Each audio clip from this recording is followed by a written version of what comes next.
Hi, everybody. We are back for another episode of Mother De La Morte. So let's wait for the notifications to go out. And hopefully our chats are working this week. Hopefully Facebook isn't doing whatever it was they were doing last week.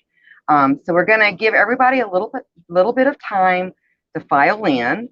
And I'll go ahead and start on our house cleaning. Also, if you are new here, please say hello and let us know where you're from. We are always glad to have new people here in the crypt. Yay, we love new victims. And so Maud says, we are also streaming to Eaton tonight. Hello, Eaton.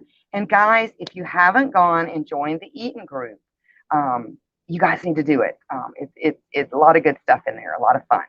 So we'll go ahead and we'll start with a house cleaning tonight. Also, don't forget, if you are like participating in the Cypher game, tonight we will be doing clue 2, okay? And then we've got one more clue next week, and then you're on your own to figure it out. Oh no! So, but I hope you guys are having fun with it. I hope you guys were able to figure out last week's clue. And for the people in here that did ask for like vertigo warnings and things like that, I did make sure that the background is not moving because vertigo is no fun. I know I've had it before and it's absolutely no fun. So there's that. And also last week you can go back and you can always just, fast forward to the code from last week and just pause it. That way the background's not spinning. So let's go ahead and get started on our house cleaning. So of course, again, I know I say this every week, but it's true. Facebook is getting more aggressive with reach, especially with pages that do have content that's more of a darker taste, with the serial killers and things like that, and that have a healthy following. If our organic outdoes what Facebook's paid advertising would do, they get really kind of upset about that, and they get a little douche canoey on that. So because of that, please make sure you share out to anybody that you think might be interested in our kind of content. Like I said, we always like new people here, both in PBDC and here in the crypt. Let's see. So we did the share outs. The newsletter, the second issue is out. The third newsletter will be coming out somewhere around the first half of July. So if you haven't signed up for the newsletter, please go and do that. Lots of information, especially when we run like these special games and things like that. So there's that. And we've got some things in the work that we're thinking about doing that should be fun too, that are interactive with you guys, our supporters. So lots of fun. Let's see, if you haven't liked our YouTube yet, please do so. And you can actually do that directly from our website. And you can find our websites located in the About section on our Facebook pages, both for Psychomantium 13, PBDC, PBDC TV. We've got 3 websites, and they're all linked together, so you'll never get lost. Let's see, we have a watch page, so you can get caught up on all the back episodes of your favorite artists here that have elected to be in that program, and you can find that as well on a clickable link to our watch page. If you have a business, group, or product and you're looking to advertise, PBDC TV now has limited sponsorship spaces available, and they are becoming more limited because we've got some big news coming up. I can't announce it yet. We're still working out just some of the stuff you have to work out for sponsorships and stuff. So, but they are becoming more limited. So if you want to get in on that, you can contact us here on Facebook or through any of our 3 websites on the contact page to get a hold of our rates and things like that. And they're very, very reasonable. You get a lot from those paid sponsorships. Also, you can, like I said, you can reach us here through Facebook or our website. All right. So let's see what's going on in the comments real quick. And then we're going to get started. But I'm going to show you something, though, after the comments. So let's see what's going on in the comments. And then I want to show you something that Mother De La Morte received. Big thank yous to go out. All right, so look, it looks like we've got Raven here. Hi, Raven. Hi, Rebecca. Hi, Maud. Hi, Mikey. And let's see. Mikey says, Ma, there's a skeleton lady on this here thingy multi-jig. She's going to tell stories. Ma. And then Chris is here. Hi, Chris. So glad to see you back. Hi, John. And I'm trying to keep my finger out of y'all's faces. Hi, Calvin. Let's see who all we've got here. All right, so we've already got pretty much a full house. All right, so let's close that out. All right, and I did want to show this. So Mother De La Morte, I do have a P.O. box. If you ever want to send me gifts, I love gifts. Or if you want to send me your art, I can show it off on my live streams. Anything like that, just contact me and I can give you the P.O. box number. But I received all kinds of goodies from D-Face last week. So I'm super excited about that. All kinds of pictures. Let's see. Really cool pictures and things like that. So these will go in my coffin. Thank you, D-Face, so much. I will be like stapling them to the top of my coffin so that I have just wonderful, creepy pictures to look at. And then, of course, every coffin needs stickers on it, kind of like a traveling van. I'll be putting those stickers on my coffin as well. So there's that. And thank you very much. Those are greatly appreciated. I absolutely love them. All right. So with that out of the way, are you guys ready to get started? Yes. So I thought this would be fun. All right. So, and I meant to bring it down here with me. I meant to pull it out of the crypt. Most people, when they think of cautionary tales, they think of like the Grimm's brothers, and then newly released, well, not newly released, but fairly newly released when you look at it in perspective with the Brothers Grimm, the Grimm's Grimmiest, which are more of the original stories that haven't been watered down to make them more appealing to children. So if you've never read Grimm's Grimmiest, which are, like I said, rewrites of the original tales that are quite disturbing, that's what a lot of people think of as cautionary tales. But cautionary tales were especially popular during the late 18th century, going into the 19th century and 20th century. And it says, Maud says, you're 446 years old. And that's new to you. Yes. Yes. You know, but of course, a lady, a proper lady, never divulges her age. So, you know, cautionary tales were something, especially during the Victorian era, that would teach children lessons through story. There are a lot of them out there, and there are a lot of them that are in public domain now that you may not have heard of. And those are the ones that we're going to talk about tonight. So let's go ahead and get started. I've got three books of cautionary tales, and I've pulled out probably the best and just craziest and most disturbing out of those. And they're some of my Mother De La Morte's personal favorites. So like we know, learning can be a painful process, especially for children. One has to fall just to learn how to stand up, or make a mistake in order to learn what is right. But nothing is as hard as learning the system of ethics. Children's stories are an excellent example of teaching and learning ethics through the actions and consequences of both the protagonist as well as the antagonist.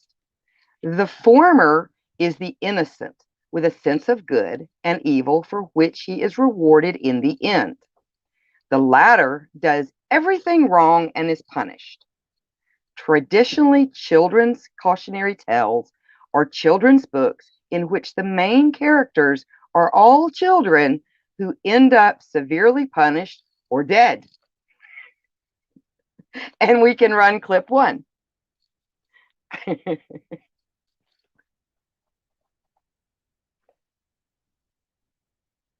I hope I've timed this right. I did pretty good last week.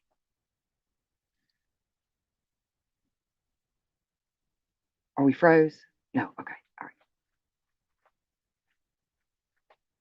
All right, here we go. All right. So, a cautionary tale is a tale told in folklore to warn its listener of danger. There are three essential parts to a cautionary tale. Though they can be introduced in a large variety of ways, first a taboo or prohibition is stated, some act, location, or thing is said to be dangerous, then the narrative itself is told. Someone is disregarding the warning and perform the forbidden act. Finally, the violator comes to an unpleasant fate, which is frequently related in expansive and grisly detail. So, as you saw on there tonight, we're going to be covering 3 books. Dear, and see, I could say this without having to try to say it on TV. Dear Stuppeter, Solvenly Betsy, and the Cautionary Tales for Children, hashtag designed for the admonishment of children between the ages of 8 and 14. So those are the ones that we're going to be going over tonight. All right, so we can go ahead. Yes, those right there. So Stuppeter, which is one of my favorites, and Cautionary Tales, which is another absolute favorite of mine, and then Solvent Betsy, which it's got some good ones in there. All right, so we can go ahead and we can run clip 2. So Dear Stuppeter is a 1845 German children's book by Heinrich Hoffmann. It comprises 10 illustrated and rhymed stories, mostly about children. Each has a clear moral that demonstrates the disastrous consequences of misbehavior in an exaggerated way. And, fun fact, the first copy that was translated into American of Stuppeter was actually translated by Mark Twain. So, the first story. Okay, we can stop for just a second. I think I didn't time it right. All right, so the first one, which is Stuppeter himself. Just look at him. There he stands with his nasty hair and hands. See, his nails are never cut. They are grimed as black as soot. And the Soven, I declare, never once has combed his hair. Anything to me is sweeter than to see Shockhead Peter. And now we're going to get to this one. So this is a good one. This is the story of, can we back up just a little bit to the beginning of the story? A little bit more.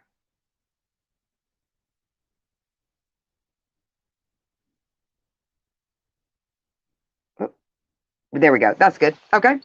So, one day Mama said, Conrad dear, I must go out and leave you here. But mind now, Conrad, what I say. Don't suck your thumb while I'm away. The great tall tailor always comes to little boys that suck their thumbs. And ere they dream what he's about, he takes his great sharp scissors and cuts their thumbs clean off. And then you know they never grow again. Mama had scarcely turned her back. The thumb was in, ack, ack, ack. The door flew open, in he ran, the great, long, red-legged scissor man. Oh, children, see the tailor's come and caught our little suck-a-thumb. Snip, snap, snip, the scissors go, and Conrad cries out, oh, oh, oh. Snip, snap, snip, they go so fast that both his thumbs are off at last. Mama comes home where Conrad stands and looks quite sad and shows his hands. Ah, said Mama, I knew he'd come to taught little snotty suck-a-thumb. So that's that. I like that one.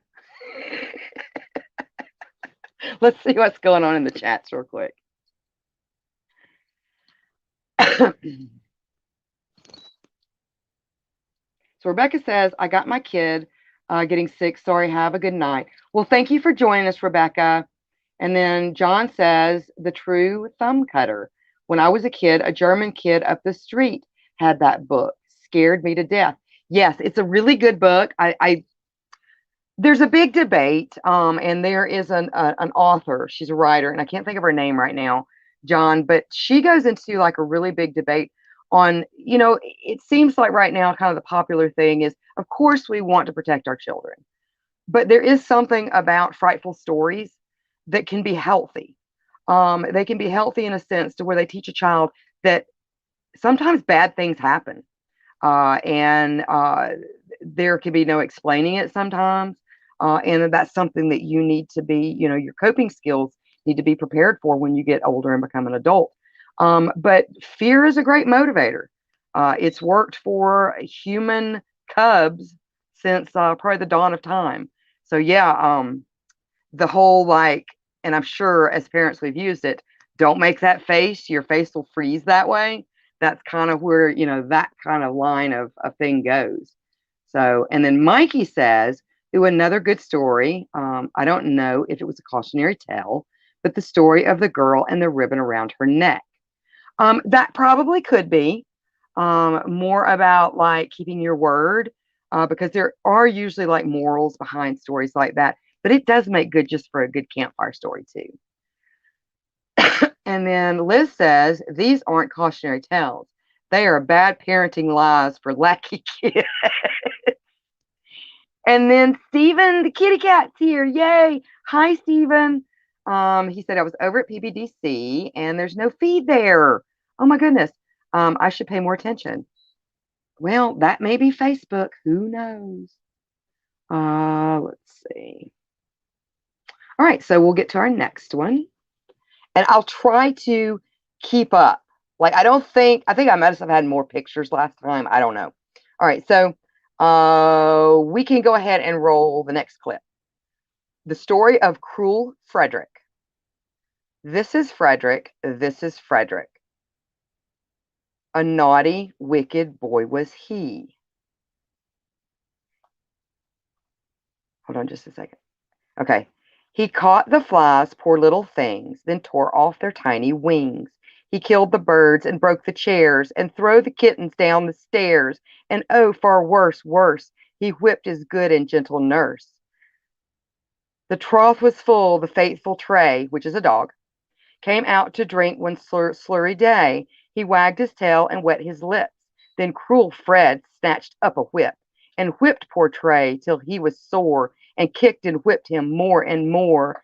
And at this good Tray grew very red, and growled and bit him till he bled.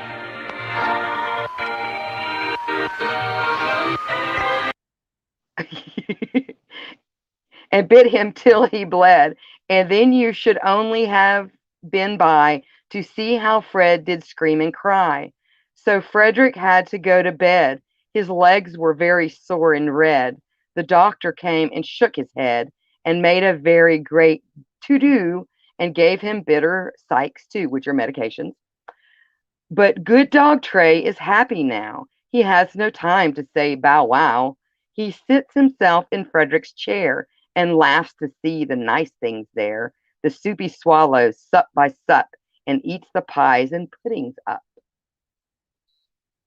So please don't be cruel to your animals, because they will bite back and it's not their fault.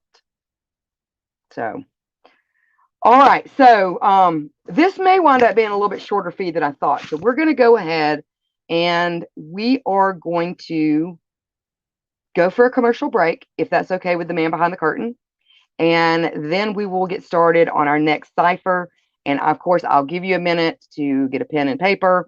And this will be your next cipher after the station identification.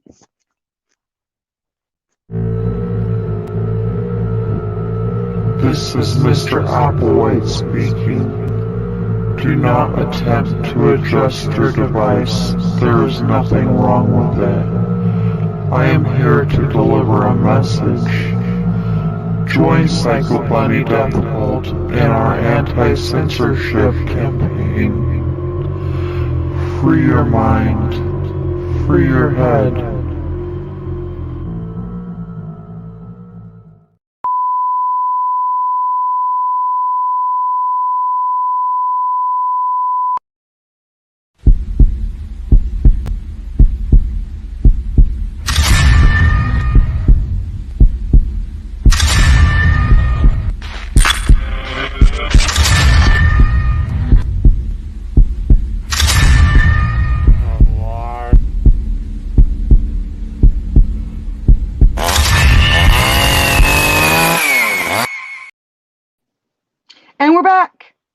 All right, guys. So let's see what's going on in the comments real quick. Like I said, I'm gonna give you, like a minute, like we did last time, a minute for you to get your paper and your pencil and get ready for the next cipher. So let's see what's going on in the chats while everybody's doing that. Let's see. Mikey says, "Wow, what a tool that Fred is." Yes, but I think we've all known a Fred, whether they were named that or not, that were cruel to the animals. So yes, do not be cruel to the animals. They will bite back. And then John says that kid got what he deserved. He absolutely did. And then John also says, "Mother, did you use any tales like this on Odd Daughter?" Um, we read these kind of things. She's heard them, and so it's not an overly strict household. But mother is fairly strict, but she's a good kid. So, and then let's see. Mikey says certain books really did scare the crap out of me. Yeah, some can be scary. Some can be scary. Let's see. All right. Okay, so does everybody have their pen and pencil and piece of paper? And we'll go ahead and we'll play the next cipher. And this is clue number 2.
4, 4, 3, 2, 2, 4, 3, 6, 5.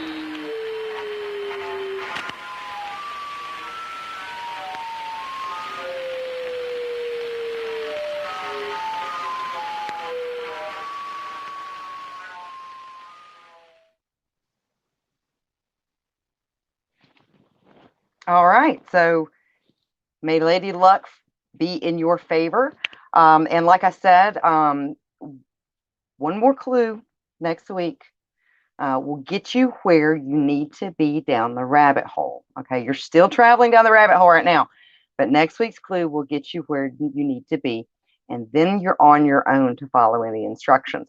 So the way that this will work is the first person that contacts me, and you'll know how to do it, contacts me with the correct answer, will not only get a shout out here, but we're going to also put the winner in our newsletter.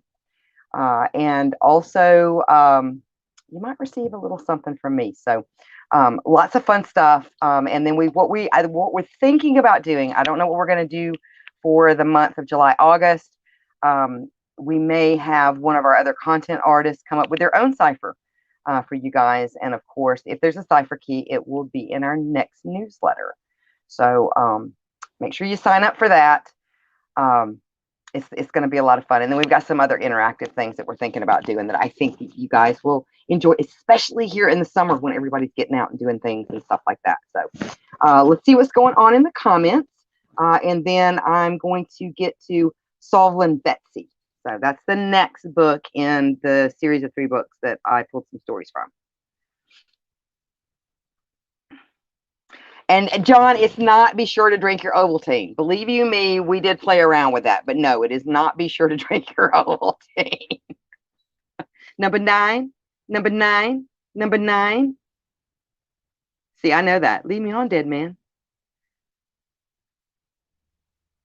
All right, let's see. Let me go back up here to where I haven't read yet. Let's see. And then so Mikey says, the music really does creep me out. Kudos to you on that one. Well, thank you. Thank you. Those were some real number stations that you heard. And the one that reminds me kind of like the opening scene, the Beethoven opening scene, I think it's Beethoven. Is it Beethoven?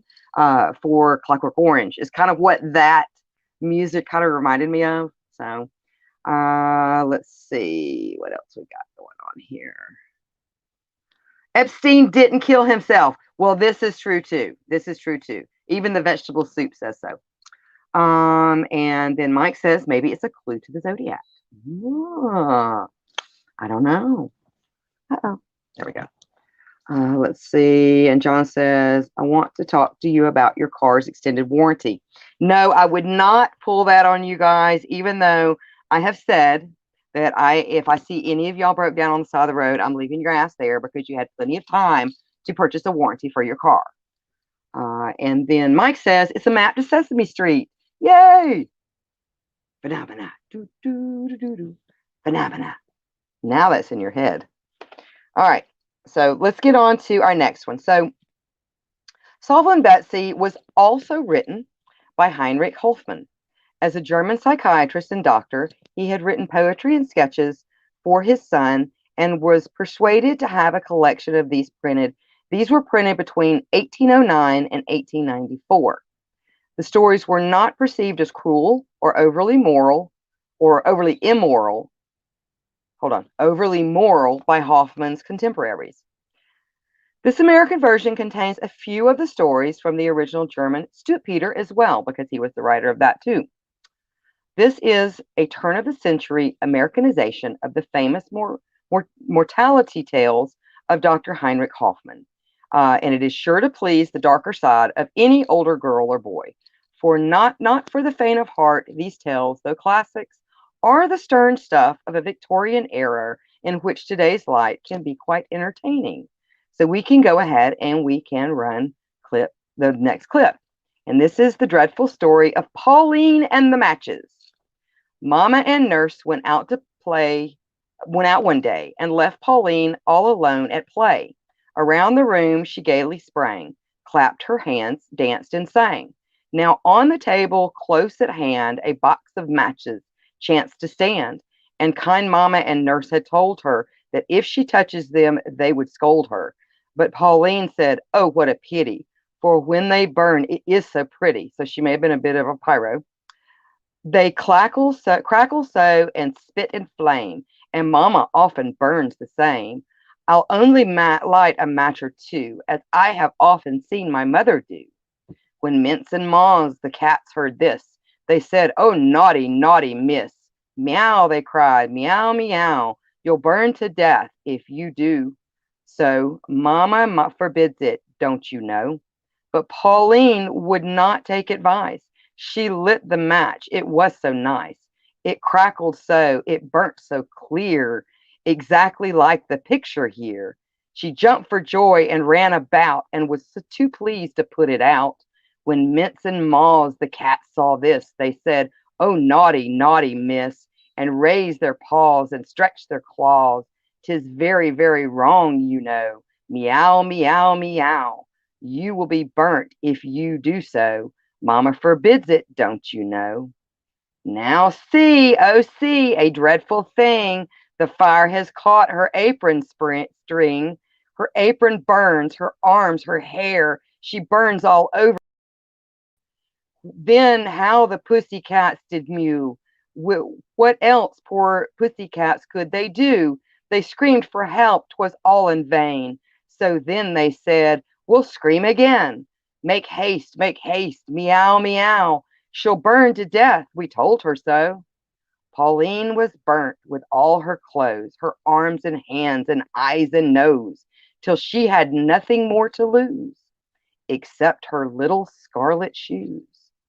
And nothing else but these were found among her ashes on the ground. And when the good cats sat beside the smoking ashes, how they cried, "Meow, meow, meow. What will Mama and Nursey do?" Their tears ran down their cheeks so fast, they made a little pond at last. Don't play with matches, kids. All right, and the next one, and we can, let's see. I'll get through it a little bit and then we'll play the clip. Hold on. This one is called The Crybaby. "Oh, why are you always so bitterly crying? You surely will make yourself blind. What reason on earth for such sobbing and sighing, I pray, can you possibly find? There is no real sorrow, there's nothing distressing to make you thus grieve and lament. Ah, no, you are just at this moment possessing whatever should make you content." So, in other words, she cried if she didn't get her way.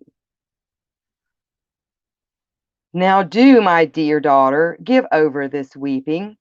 Such was a kind mother's advice, but all was in vain, for you see she kept keeping her handkerchief up to her eyes.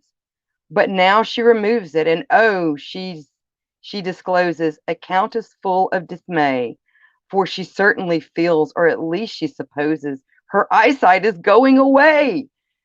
She is not mistaken, her eyesight is departing. She knows it and sorrows the more, then rubs her sore eyes to relieve them from smarting, and makes them still worse than sore than before. And now the poor creature is cautiously crawling and feeling her way around. And now from their sockets her eyeballs are falling. See, there they are down on the ground, my children, from which an example take warning, and happy lives while you may. And say to yourselves when you rise in the morning, I'll try to be cheerful today. There it is, her eyeballs on the ground. She cried her eyes out. That's where the saying comes, I guess. All right, so let's see what's going on in the comments real quick. And then we'll get to the next book, which is the Cautionary Tales for Children, designed for the admonishment of children between the ages of 8 and 14. So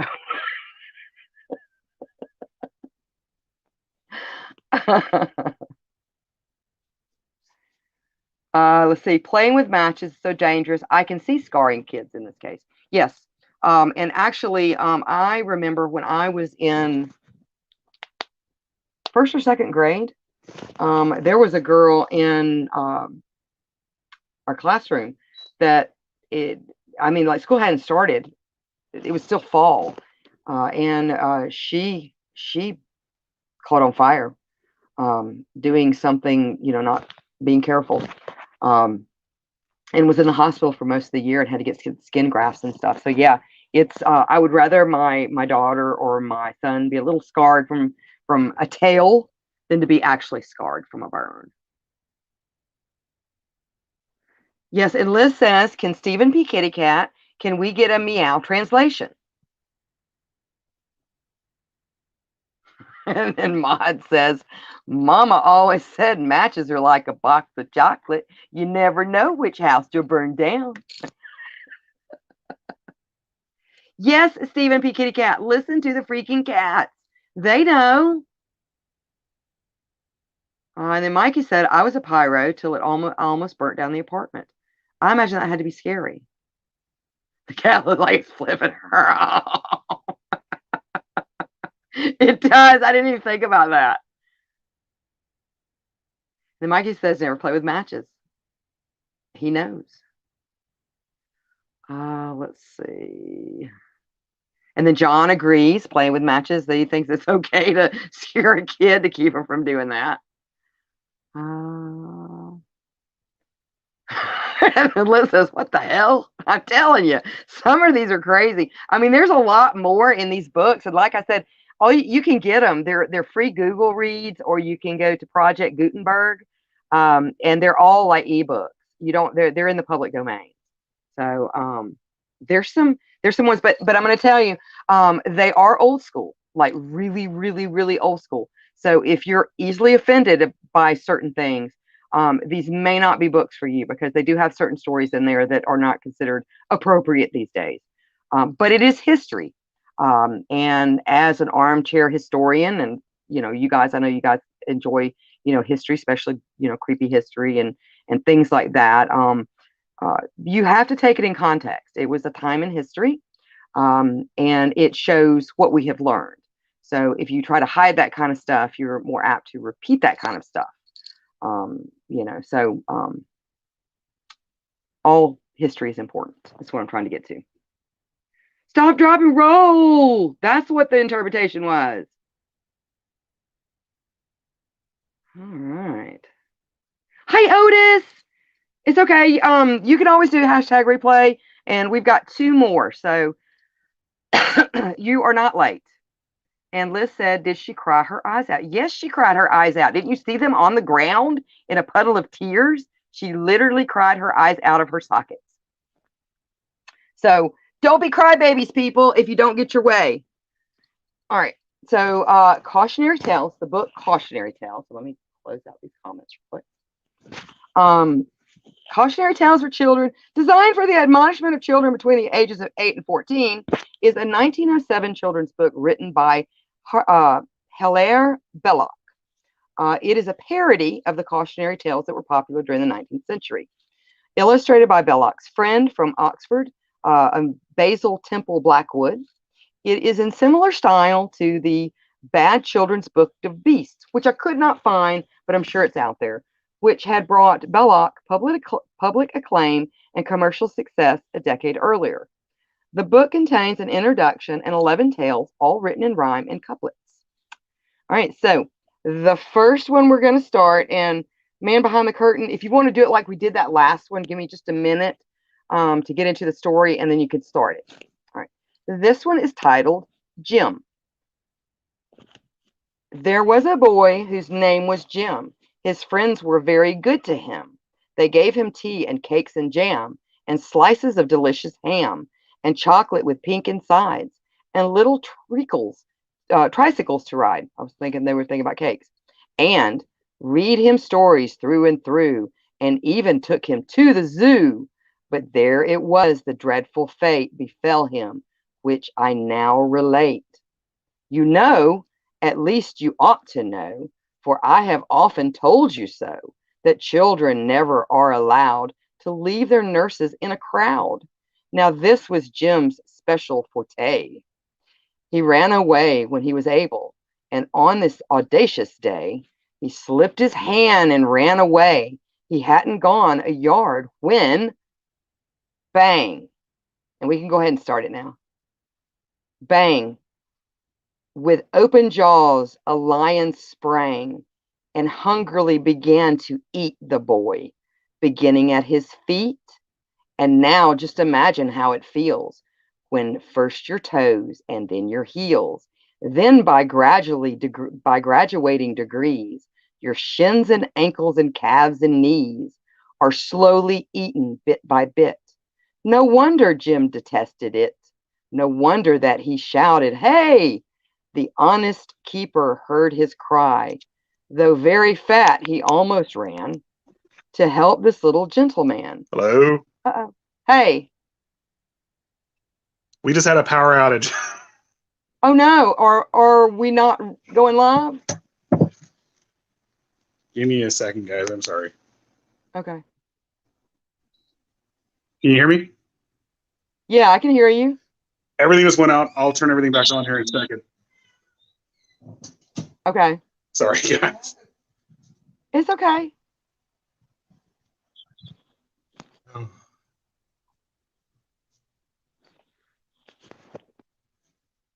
Oh, sh-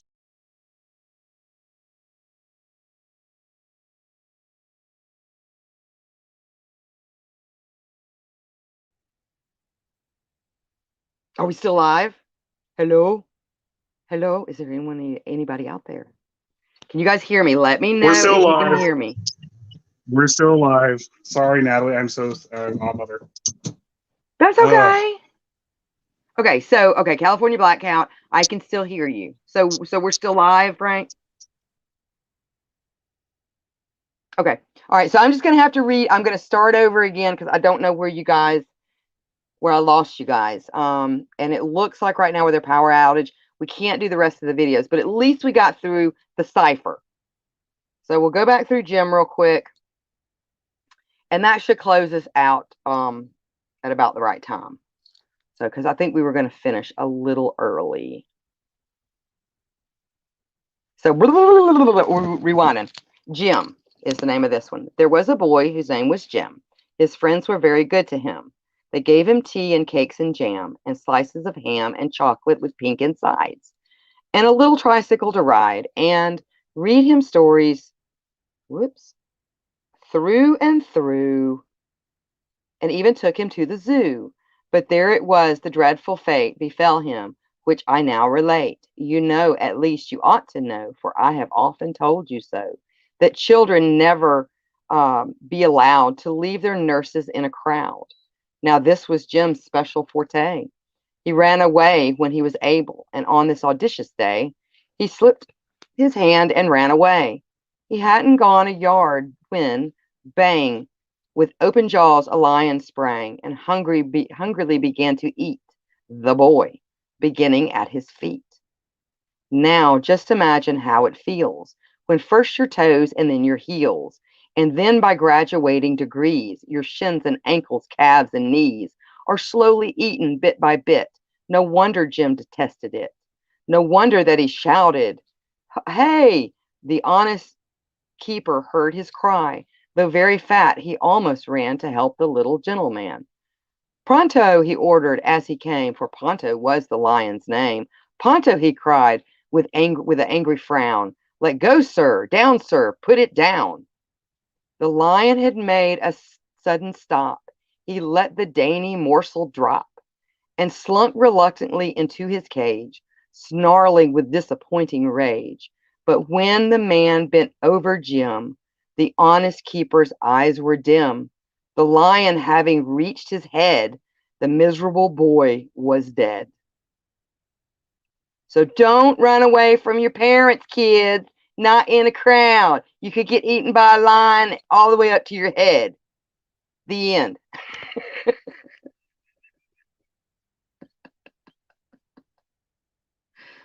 All right, so John was hearing me loud and clear. Let's see.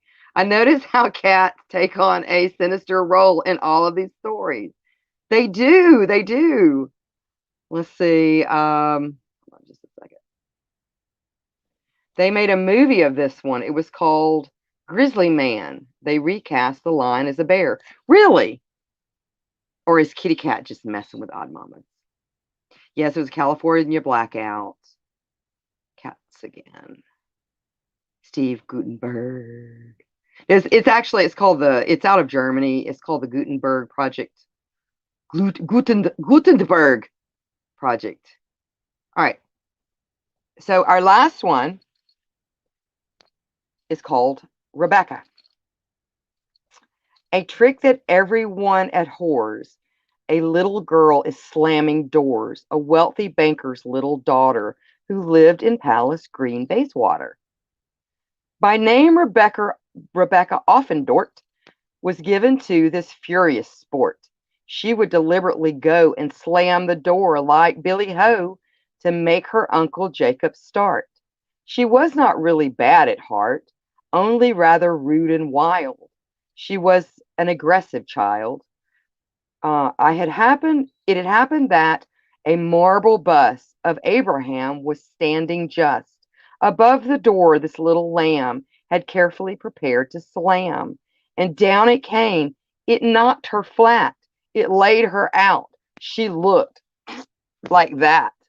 Her funeral sermon, which was long and followed by a sacred song, mentioned her virtues, it is true, but dwelt upon her vices too, and showed the dreadful end of one who goes and slams the doors for fun.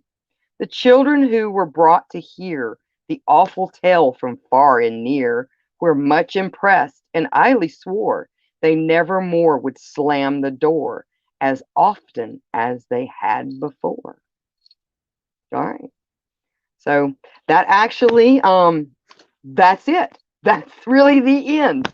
But I really do recommend you go out and take a look at these books. Like I said, you can get them free on the Google Reads and the ebooks and through Gutenberg Project. They're a lot of fun, and there's a whole lot of different tales in there. Also, I also want to thank all of our viewers and supporters. Without you, none of this is possible. And if you would like to further support the artist here, please check out our coffee bar on our website and buy us a coffee to Ko-Fi. It's a really easy way rather than do like patrons and things like that. You can do them as reoccurring or one-time coffee purchases. It's just a way to support us for the price of a cup of coffee. You can do that. That's an option there to kind of, help with the back end and things like that. Because there's a lot of costs that do go into producing, the channels. So, but we do it because we love you guys, and if it wasn't for you guys, it wouldn't be worth it. So, thank you very much. I really do appreciate it. We all appreciate it here. And let's see what's going on in the comments, and then I'm gonna wish you a goodbye. Let's see. And Ma says we are back. And then Stephen says, Gutenberg, as in the guy that invented the movable type. Yes. And I'm sure they take a play off that name to name it the Gutenberg Project. So, all right. Well, guys, I hate we had that little hiccup, but I'm glad that you guys didn't lose me. So, but anyway, like I said, we've got some big news coming up soon. Can't say anything just because until everything is settled, like completely, we don't like to announce things like that. But some really big opportunities have opened up for us, and so we're super excited about that. We've got a lot of really cool upcoming guests that we can't talk about yet. As much as I really want to, we can't just because until they're scheduled, we do not consider them confirmed, even though we've got some confirmations on some stuff. So we got to get them scheduled first. And I think those are going to be super exciting. So I hope you guys have enjoyed this. I've been really busy this week, so we had to come up with something kind of in a pinch. Next week, I think I'm going to be doing something on probably a serial killer that you guys have probably never heard of before. And I know we've covered a lot of serial killers, but this one was even a new one to me. So I'm going to try to do the research on that, even though there's quite a bit of research. So, but it should be fun and something new. Maybe you'll learn something new. Maybe you guys, already know about it, but it'll be fun. So I got to get started on that research. So I hope you guys have a great rest of the week and weekend, and pleasant nightmares, everybody. Bye.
It's that time, kids.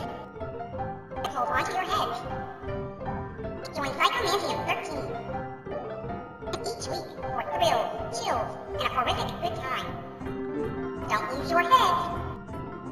Join Psychomantium 13 and enter the weird.